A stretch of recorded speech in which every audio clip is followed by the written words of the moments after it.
Բարձես դեկոնստրուկցիա կամ ռեկոնստրուկցիա զրույցների շարքն է, հերթական մեր զրույցն է։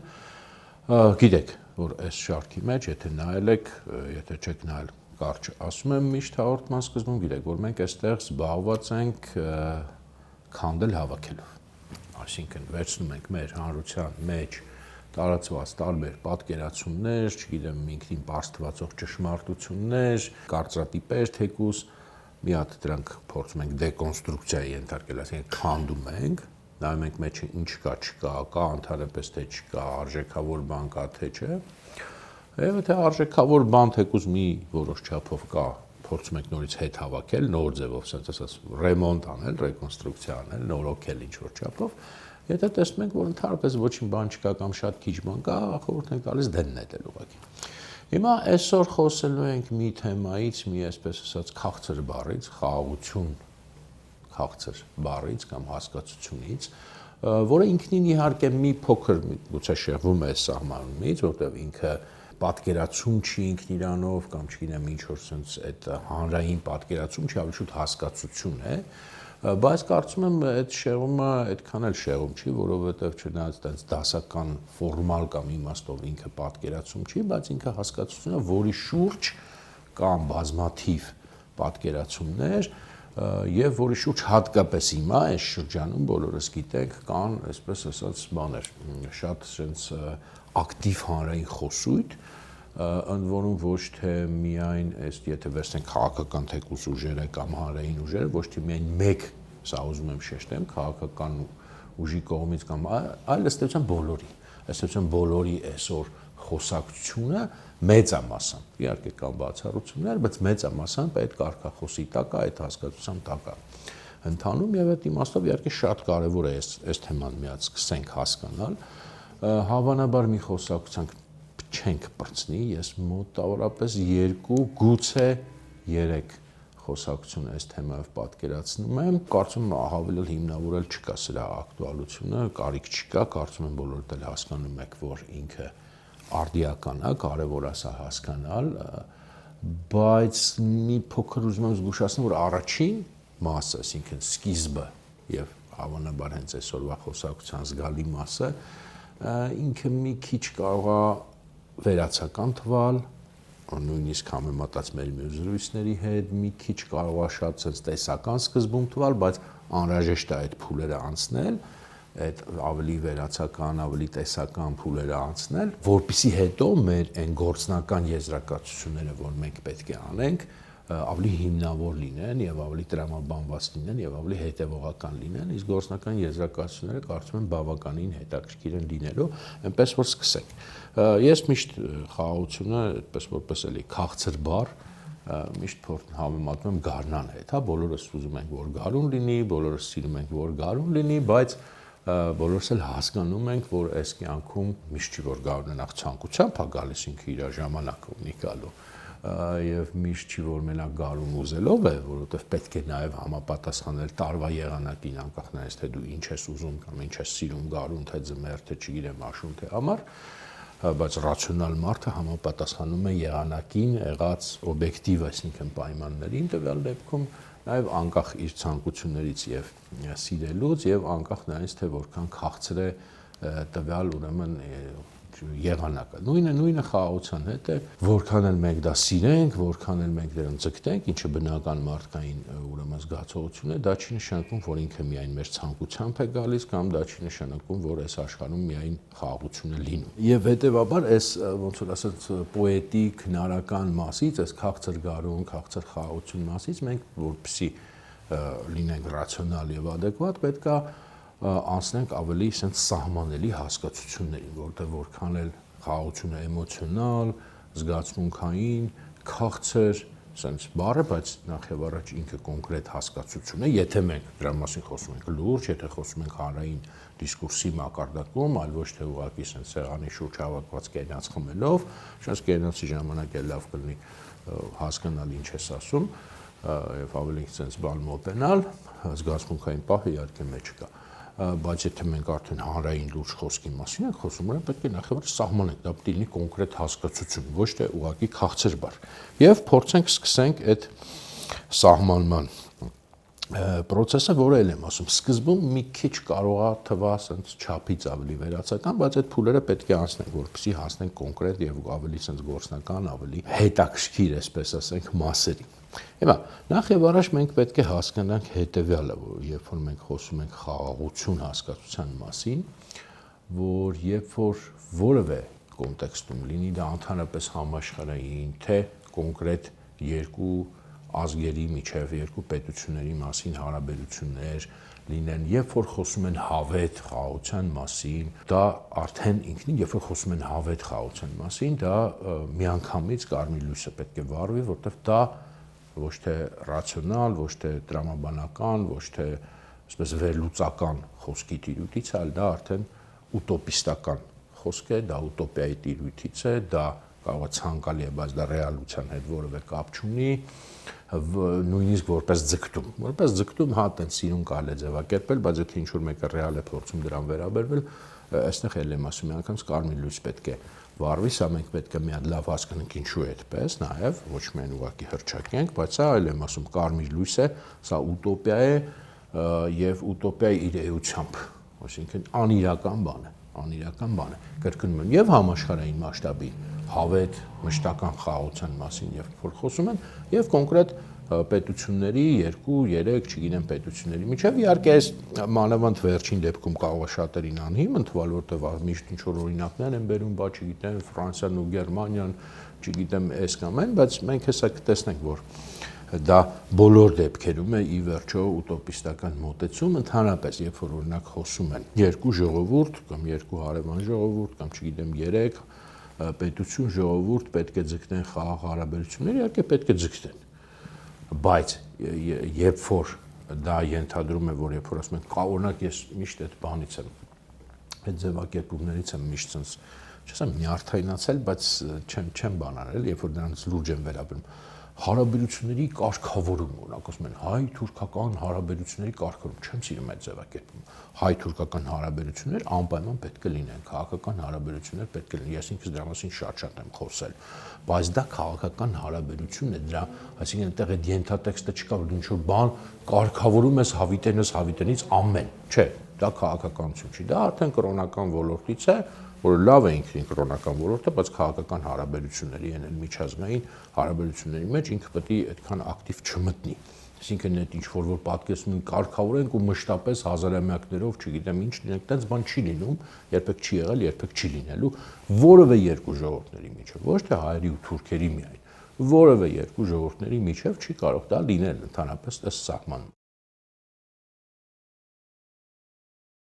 Երբ որ ասում որևէ երկու ժողովուրդներ, հա կարող է միշտ գտնվեն ինչ-որ տենց օրինակներ, բացառություններ, ես ընդհանուր օրինաչափություն եմ ասում, որ նման ձգտումը պատկերացնել, որ ինչ-որ հավիտենական, sense կարգավորումներ, լուծումներ, խաղաղություն, այս մենք պետք է մեր մտածողությունից հանենք, եթե ուզում ենք ապրենք ռեալ աշխարհում։ Իհարկե այլ բան է, որ այս գաղափարը ինքը իհարկե ձգողականություն մեծ ունի, ընդհանրապես հավետ խաղաղության գաղափարը։ Այդ համաշխարհային մասշտաբի եւ այո, նաեւ աշխարհի այսպես ասած հաճախ նաեւ ոչ միշտ, բայց հաճախ նաեւ լավագույն մտածողները փորձել են դա ձևակերպել, փորձել են դա որպես այսպես իդեալ ներկայացնել, նույնիսկ այնպիսի օրինակ պայծառ ուղեղ, ինչպես Իմմանուել Կանտը,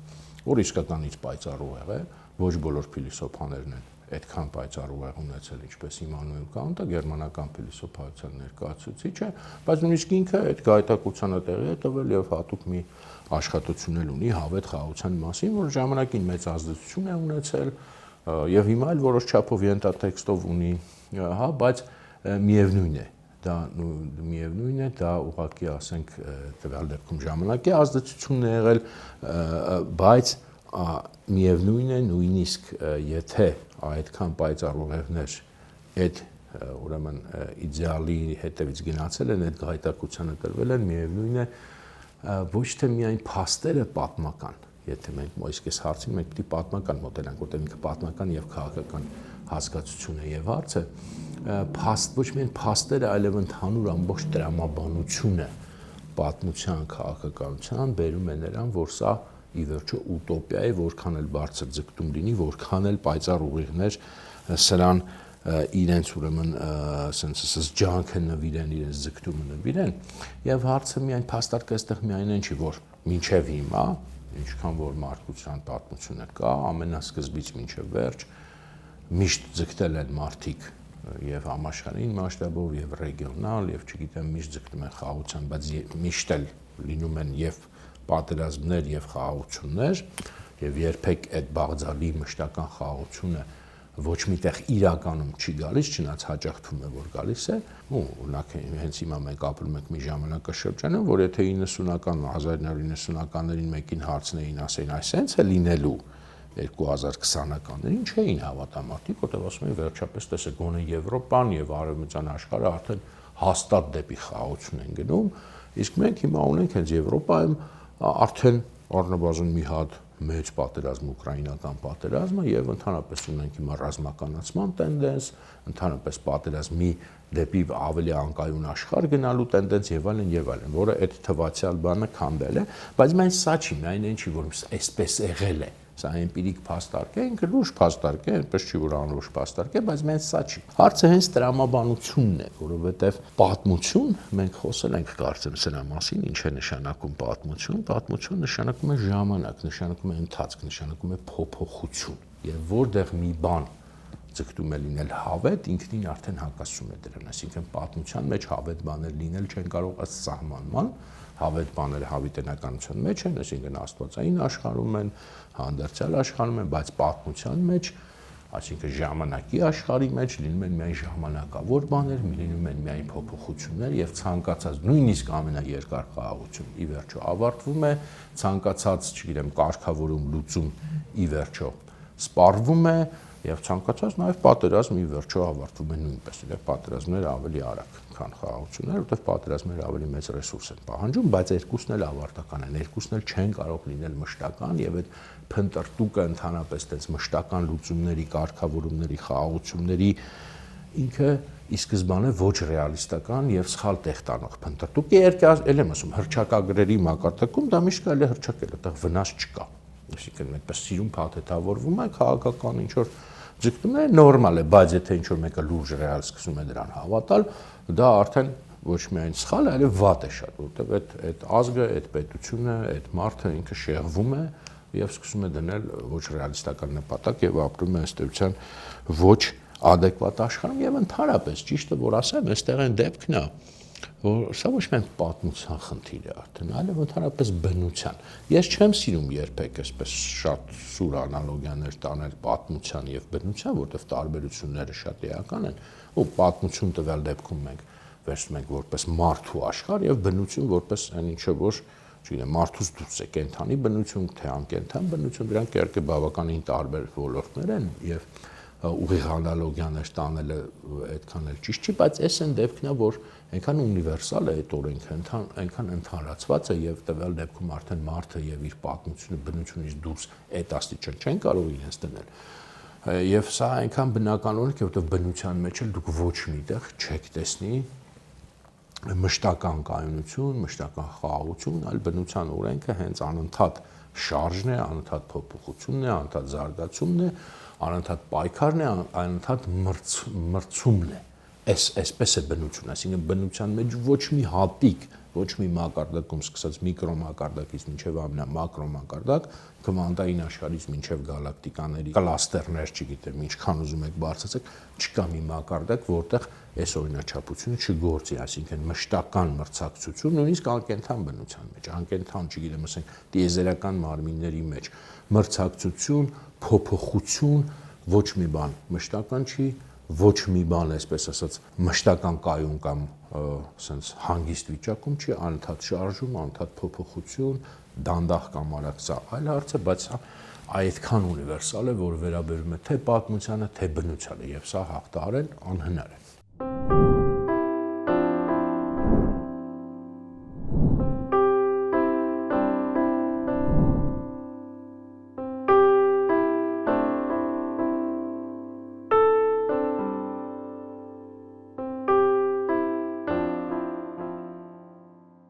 հենց այս դեպքերում էլ միշտ ասում են, բա օրինակի համար Եվրամիության օրինակը, չգիտեմ, Ֆրանսիայի, Գերմանիայի օրինակը սրա մասին արդեն հիշատակեցի,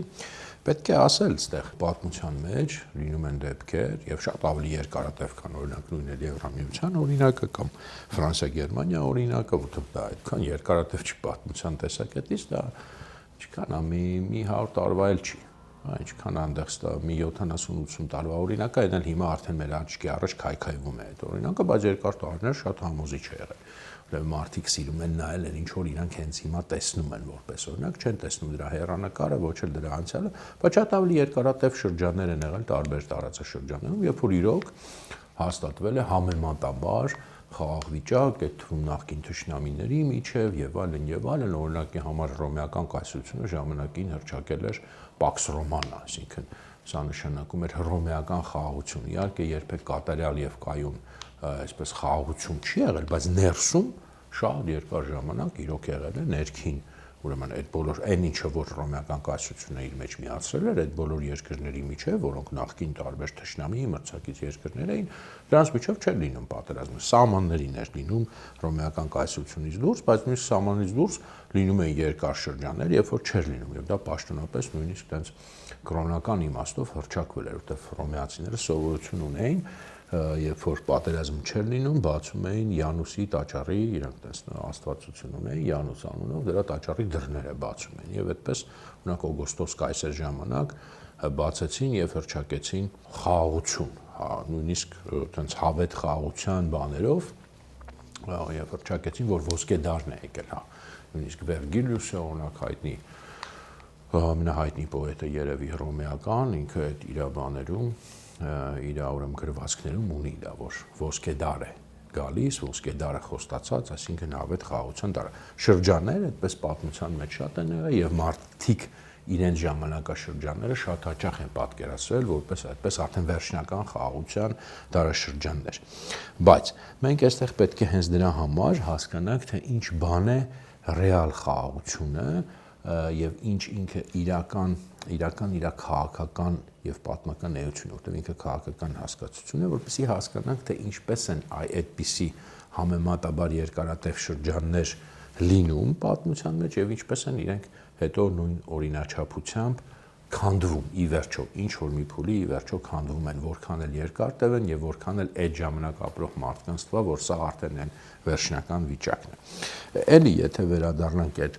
Գառնան օրինակին, միգուցե չարաշահում է, բայց ինքը լավ է աշխատում, էլի, որտեվ տեսեք, էլի, որովհետեւ մենք հասկանանք ինչ բան է գարունը, մենք հենց այնպես ինքը գոյություն ունի առանձին, ինքը գոյություն ունի միայն այդ համակարգի մեջ, մեր չափավոր կլիմայի երկրներին բնորոշ եղանակային համակարգի մեջ, չգիտեմ, ասենք օրինակ Աֆրիկայի էկվատորիալ երկրներում դա չի աշխատում, այնտեղ ուրիշ բաժանում է, ուրիշ սեզոններ են, չգիտեմ, Հնդկաստանում, բայց մեր չափավոր կլիմայի մեջ այդ գարուն հասկացությունը ինքը կա մենակ կապի մեջ մյուսների հետ, այսինքն գարուն դու կարաս հասկանաս մենակ կապի մեջ ամառ, ձմեռ, աշուն, այդ կապի մեջ, թե չէ ինքն իրանով ոչ մի բան չի նշանակում, չէ՞։ Եվ ոչ միայն հասկանալու իմաստով, այլև հենց բուն իր էությունը, ասենք, չգիտեմ, ինչ բան է գարունը, որ ասենք, չգիտեմ, ծաղիկները ծաղկում են, ծառերը կանաչում են, բայց ինչի են իրենք ծաղկում ու կանաչում։ Որովհետև նախապես աշնանը այդ նույն ծառերը, այդ նույն տերևները ուրեմն ընկել են, դեղնել են, տերևաթափ է եղել, հետո ձմեռ է եղել եւ հետո դրա արդյունքում դրա համար է գարունը կանաչում են, որտեղ ծաղկում են, որտեղ եթե չլներ, ասենք չգիտեմ, աշունը եւ ձմեռը այդ սաղ process-ը չէր լինի բնականաբար նաեւ այն ինչ որ մենք կոչում ենք գարուն, այսինքն դրանք բոլորը կապի մեջ են, առանձին վերցած անիմաստ բաներ են, գարուն կամ ձմեռ կամ աշուն կամ ամառ, եթե ինքը դառնում է այսպես ցավիտենական, ինքը ոչ մի բան ինքը չկա։ Ինքը կա միայն կապի մեջ։ Նույն բանն է նաև խաղաղությունը։ Խաղաղություն հասկացությունը կա միայն պատերազմ հասկացության հետ կապի մեջ։ Ուրիշ ձև ինքը չկա։ Եթե մենք իրակպես ուզում ենք հասկանանք, մենք նույնիսկ պետք է ասենք ոչ թե խաղաղություն, այլ խաղաղություն պատերազմ համակարգը։ Այսինքն ոնց որ տարվա եղանակներ, դե դրանք 4-ն են տվյալ դեպքում 2 պատկերացնենք տարվա եղանակ, խաղաղություն եւ պատերազմ, օրինակ ասենք նույնը դիմ ասած Հնդկաստանում կամ Աֆրիկայում տենց է չէ լինում թաց սեզոն, 4 սեզոն, 2 տարվա եղանակ ունեն, որքան գիտեմ։ Հիմա այստեղ նույնն է, բայց եւ իրենց հասկանալը, բայց ոչ միայն հասկանալը խաղաղություն պատերազմ համակարգի, այլև իր բունեությունը միայն այդտեղ է երևում, այդտեղ է պարզ լինում, միայն այդտեղ ինքը իմաստ ունի, Այսինքն չկա առանձին վերցած խաղաղություն եւ չկա առանձին վերցած պատերազմ։ Երկուսը մեկը մյուսի հետևանքն են։ Հիմա ինչ է սա ավելի կոնկրետ նշանակում։ Ցանկացած խաղաղություն, այսինքն ցանկացած մի հատ խաղաղ վիճակ, լինի դա համաշխարհային վիճակի, ռեգիոնալ վիճակի, թեզուտ երկու հարևան պետությունների վիճակի, ինքը ցանկացած այդպիսի խաղաղություն տվյալ պահի, տվյալ դեպքի, ամեն տվյալ դեպքի ինքը հետևանք է, ինքը պայմանավորված է իր բոլոր պարամետրերով, ընդ որում պայմանավորված է ինչ որ մի պատերազմով, ինքը ինչ որ մի պատերազմի հետևանք է, ինչ որ մի պատերազմի արդյունք է, ուրիշ ձևի խաղաղություն չի լինում, այսինքն եղել է ինչ որ մի պայքար, ինչ որ մի մրցակցություն, դա վերածվել է պատերազմի, այդ պատերազմը ունեցել է ինչ որ արդյունքներ եւ այդ արդյունքները բերել են այս կամ այն խաղաղության, այսինքն դրանք ինչ որ արդյունքներով եւ ինչ որ պայմաններով խաղաղություն է անպայման եղել, որովհետեւ այդ պայքանի մեջ, այդ պատերազմի մեջ եղել են հաղթողներ եւ պարտվողներ, պարտադիր չի բացարձակ հաղթողներ, բացարձակ պարտվողներ, կարող է հարաբերական, էական չի, կարող է համեմատաբար նույնիսկ չգիտեմ ոչ ոքի է ավարտել, էական չի, բայց դրանք պայմաններ են ունեցել, այսինքն տվյալ ամեն մի վիճակը, որը մենք կոչում ենք խաղաղություն, ինքը ինչ որ մի պատերազմի եւ հետևանքը եւ պայմանների հետևանք, այսինքն դրել են օրինակ հաղթողները, դրել են այսինչ պայմանները, պարտվողները համաձայնվել են կամ ստիպված են եղել համաձայնվել այսինչ պայմանների հետ եւ դա է այդ խաղաղությունը, այդ պարամետրը, այսինքն չի լինում абստրակտ, այսպես ասած փուշ վարդագույն խաղաղություն, որ բոլորը բոլորի հետ, կայֆով, հավեսով, լավ, սենց բաներ, ինչ որ մեկը ինչ որ մեկին պարտադրել է ինչ որ պայմանների իրավիճակ եւ այդ իրավիճակը արդեն սկսել է կոչվել խաղաղություն, այսինքն ինչ որ մեկը այստեղ գերիշխող է անպայման ի սկզբանե այս խաղաղություն հարաբերությունների մեջ, որովհետեւ խաղաղությունը իհարկե հարաբերություն է, ինչպես եւ պատերազմը ինքը իրանով չի կարելի ընդհանրապես խաղաղություն խաղաղություն ինչ որ մեկի հետ է լինում, ընդհանրապես չի լինում եւ այդ ինչ որ մեկը, եթե դրանք երկուսն են, երեքն են, թե շատն են, դրանց մեջ կան գերիշխողներ, որոնց պայմաններով է թելադրվել դա եւ կան ենթարկվողներ, որոնք նախկին պարտվածներ։ Հիմա էլի այստեղ միանգամից գալիս է լինում, բա Գերմանիան էլ պարտվեց եւ այլն, ես սրա մասին խոսել եմ, հիմա չեմ ուզում շեղվեմ։ Եթե պետք է լինի մի հատ է կշեղվենք, կտեսնենք, որ այդ տարածված միֆը, որ այ Գերմանիան, Ճապոնիան պարտվեցին, բայց եւ սակայն, ոչ մի բայց եւ սակայն այդտեղ չկա։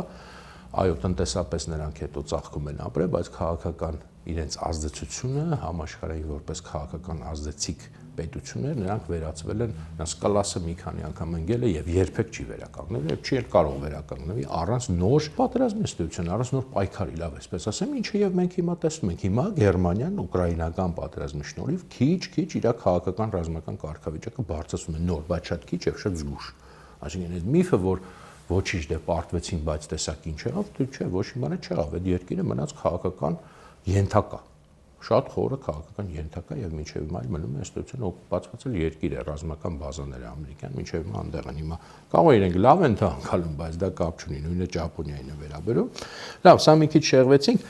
շարունակելով միտքը ոչ միայն խաղաղությունն է պատերազմի արդյունք, այլև պատերազմներն են խաղաղության արդյունք, էս էլ է շատ կարևոր։ Պատերազմները օդից չեն իջնում, օդից չեն ընկնում, հենց այնպես չեն լինում։ Միշտ ցանկացած խաղաղ իրավիճակ լինի, իրավիճակում միշտ էլ մնում է միևնույն է։ Մրցակցություն չի կարող ուրիշ բան լինի, լինում է շահերի հակասություն չի կարող ուրիշ բան լինի, եթե կան տարբեր սուբյեկտներ, պետություններ եւ այլն, չի կարող որ նրանց միջև նույնիսկ դաշնակիցների միջև չլինի որոշակի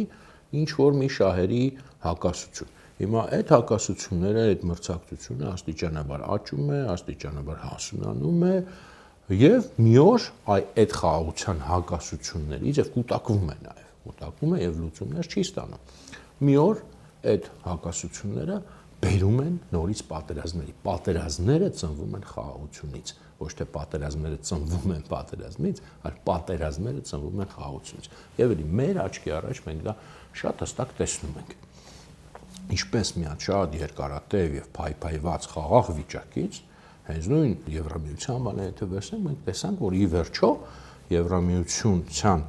տարածումը դեպի արևելք եղավ գործոններից մեկը, որի արդյունքում ցակեց պատերազմը Ուկրաինայում։ Ես ոչ թե մեղադրում եմ, ճիշտ հասկացեք։ Կա մի կողմից ռուսական կայսերապաշտական ձգտումը, որը գալիս է, այսպես ասած, Ուկրաինայի տարածքում եկել հանդիպել է դեպի Եվրոպա ուկրաինացիների ձգտմանը կամ ուկրաինական էլիտաների ձգտմանը, նաև ժողովրդի մեծ մասի եւ վերածվել է պատերազմի։ Հիմա ով է մեղավոր,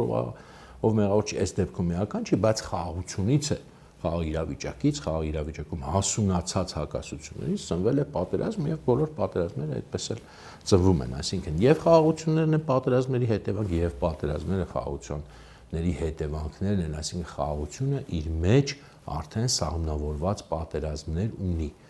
Հիմա դրանք պարտադիր կհասունանան այդ սաղմերը, թե չէ, դա այլ հարց է եւ որ սաղմերը կհասունան, բայց փորձը ցույց է տալիս պատմական եւ տրամաբանությունը, որ ուշ թե շուտ սաղմերից մեկը հաստատ հասունանում է եւ ծնվում է պատերազմ։ Նաեւ ցանկացած պատերազմի նպատակը ի վերջո խաղաղությունն է, ոչ մի պատերազմ ինքնանպատակ չի լինում, ցանկացած կողմ, որ սկսում է պատերազմ, սխալ հաշվարկով թե ճիշտ հաշվարկով այլ հարց է, բայց նպատակ է դնում խաղաղություն, պարզապես ինչպես կա դասական ձևակերպում կա ռազմագիտության, նաև Լիդել Հարթնել է կարծեմ դա օգտագործում, եթե չեմ սխալվում, անգլիական հայտնի ուրեմն ռազմական տեսաբանը, որ կարծեմ ամենաառաջինը գերմանացի ֆոն Բյուլևն է սա տվել, կարող է հիմա խառնեմ, որտեղ բավականին վաղուց այս թեմային չեմ անդրադարձել, բայց իմ հիշելով այդպես պետք է լինի, մի քիչ մոռացված հեղինակ է ֆոն Բյուլևը, ուղղակի, այսինքն պատերազմի նպատակն է ավելի լավ խաղաղությունը, քան այն ինչ կար պատերազմից առաջ։ Պատերազմը իհարկե սանձազերծող կամ չգիտեմ, դա իհարկե պատերազմի մասնակից կողմի համար, այսինքն պատերազմի նպատակն է ի վերջո խաղաղությունն է։ Այսքան ուրեմն սրանք ունեն պատերազմ խաղաղություն միասնական համակարգ է եւ ունեն իրանք այսպես ասենք հեգելյան տերմինով դիալեկտիկ հարաբերություն, այսինքն մեկը մյուսին փոխարինող, մեկը մյուսից բխող եւ անհնար է իրարից առանձնացնել եւ ամեն ինչի հիմքում իհարկե այդ մրցակցության սկզբունքն է, որը չես կարող հանել պատմությունից, չես կարող նույնիսկ բնությունից հանել, ինչու, որովհետև մրցակցությունից է ծնվում առաջընթացը, մրցակցությունից է ծնվում զարգացումը, այդպես է զարգանում եւ բնական համակարգերը եւ պատմական համակարգերը, այլ մեխանիզմ գոյություն չունի զարգացման։ Հիմա մրցակցությունը միշտ չի պարտադիր չի վերածվում պատերազմի, հա, բայց ինքը արդեն այդ պատերազմի տարի իր մեջ պարունակում է եւ ժամանակ առ ժամանակ որոշ մրցակցություններ այնքան են սրվում, որ որպես պատերազմ են պայթում։ Հիմա էլի այստեղ ոչ մի արդարացում չկա, ոչ էլ դատապարտում կա, որտեղ երբ որ մենք խոսում ենք օրենքների մասին, անիմաստ է այստեղ արդարացնել կամ դատապարտել կամ ինչ-որ գնահատական տալ։ Մենք ընդհանրական օրենքներ են, որոնք մենք չենք ստեղծել, մենք չենք կարող վերացնել, մարդը չի գրել այդ օրենքները։ Դրանք ի սկզբանե ներդրված օրենքներ են բնության մեջ։ Մի երկու օրինակ էլ բերենք շատ բարձ, հա, օրինակ ասենք այսօրվա համաշխարհային կարգը, այսօրվա չգիտեմ աշխարհակարգը այդ կոչվածը ինքը որտեղից է, ինչի հետևանք է։ Ինչի ենք մենք այսօր ապրում այնպես, ինչպես ապրում ենք։ Հիմա ասելով երկար տարիներ։ Երկրորդ համաշխարհայինի հետևանքն է մեծ հաշվով։ Ճիշտ է, եղել են հետո շատ տարբեր ռեգիոնալ, լոկալ պատերազմներ, բայց նաև սառը պատերազմն է եղել այսպես կոչված, հա, որը երբեք տենց բուն ռազմական գործողությունների չի վերածել, բայց այդ ամեն ինչը հենց մի շատ կոնկրետ եւ աշխարհի պատմության ամենադաժան պատերազմի հետևանք է։ Մենք դրա մեջ ենք ապրում, եթե չլիներ այդ պատերազմը, մենք ապրենք լրիվ ուրիշ աշխարհում, ընդ որում նույնիսկ տեխնիկայի մակարդակում, հասկանում եք, հիմա շատ չխորանամ, դա բավականին բարձրական է, բայց մենք երբեք չպետք է մոռանանք, երբ որ մենք ասում ենք խաղաղություն, որտեղից է այդ խաղաղությունը։ Երկրորդ համաշխարհային պատերազմից, աշխարհի ամենադաժան պատերազմից բխեց միգուցե նաև ամենաերկարատև մեծ մասշտաբով երկարատև խաղաղ դարաշրջաններից մեկը, որը ըստ էության հիմա մեր աչքի առաջ ակնհայտորեն մոտենում է ավարտին կամ գոնե շատ լուրջ ճգնաժամ է ապրում։ Եվ այստեղից մի բան էլ ասեմ, այստեղից ինչ է բխում եւ ավարտեմ, այսօր մյուս անգամ կշարունակենք մի քիչ ավելի կոնկրետանալով այս թեմայի մեջ։ Այսօր զգուշացրեցի, որ աբստրակցիան մի քիչ կարող է շատ լինի, մի թեթև կարող է նույնիսկ ձանձրալի թվա, բայց այն ակնկալիքով, որ սրանից բխածը ավելի sense բան կլինի, ուրեմն դրանից էլ բխում է, որ եւ պատերազմի եւ խաղաղության ըստ էության ստրուկտուրան, այսպես ասենք, կառուցվածքը նույնն է, երկուսն էլ ուժային հարաբերությունի շուրջ են կառուցված, ոչ միայն պատերազմը, այլև խաղաղությունը, այս էլ է շատ կարող, խաղաղությունը միշտ կոնկրետ ուժային հարաբերություն է ինչ որ կողմերի մեջ, եթե դա համաշխարհային խաղաղություն է, ապա բազմաթիվ կողմերի միջև, եթե չգիտեմ ռեգիոնալ է մի քիչ ավելի քիչ եւ այլն, բայց ինքը միշտ ուժային հարաբերություն է որոշակի, առանց դրա գոյություն չունի, այսինքն կան ուժեղներ, կան թույլեր, կամ չգիտեմ միջիններ, եւ եթե դա խախտվում է, ուժային հարաբերությունը, այդ խաղաղությունը վերածվում է պատերազմի եւ հակառակը նույնը պատերազմը, եթե ինչ որ բալանսի է բերվում ուժային հարաբերությունը, ինքը դառնում է խաղաղություն, այսինքն մենք խաղաղություն չենք կարող կառուցել, սա եզրակացությունը, զուտ մենակ մեր ցանկություններով եւ առավելս խախտված ուժային բալանսներով, խախտված ուժային բալանսի վրա ինչքան ուզում ես ձգտի խաղաղություն կառուցել, դա չի ստացվելու։